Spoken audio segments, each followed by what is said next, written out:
নমস্কার, আমি কুণাল ঘোষ। একটি বিষয় নিয়ে বিভিন্ন সংবাদ মাধ্যমে বিভিন্ন ধরনের খবর এবং কিছু বিভ্রান্তি ছড়াচ্ছে বলে আমরা সর্বভারতীয় তৃণমূল কংগ্রেসের তরফ থেকে মনে করছি। তো আমরা সেই বিভ্রান্তি নিরসনে আমরা দলের তরফ থেকে একদম স্পষ্টভাবে বলে দিতে চাই যে সর্বভারতীয় তৃণমূল কংগ্রেসের কোষাধ্যক্ষ অরূপ বিশ্বাস প্রাক্তন মন্ত্রী ছিলেন, কিন্তু 5ই জুন ওয়ার্কিং কমিটির মিটিং থেকে যে সিদ্ধান্ত হয়েছে, ফলে এখন আমাদের কোষাধ্যক্ষ শুভাশিস চক্রবর্তী।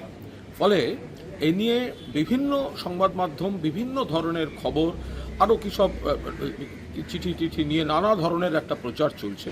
তো সেই জায়গায় দলের তরফ থেকে এটা একদম স্পষ্ট করে দেয়া হচ্ছে যে অরূপ বিশ্বাস আমাদের কোষাধ্যক্ষ ছিলেন, কিন্তু 5ই জুন দল সিদ্ধান্ত নিয়েছে যে 5ই জুন কোষাধ্যক্ষ পদে আসছেন শুভাশিস চক্রবর্তী। ফলে 5ই জুন থেকে দল শুভাশিস চক্রবর্তীকেই কোষাধ্যক্ষ হিসেবে স্বীকৃতি দিচ্ছে। ফলে যে বিষয়ে নানা ধরনের সব চলছে, সেই জায়গায় দাঁড়িয়ে দলের সিদ্ধান্ত এটা সকলের কাছে একটু পরিষ্কার করে বলে দেয়া, যাতে কোনো বিভ্রান্তির অবকাশ না থাকে।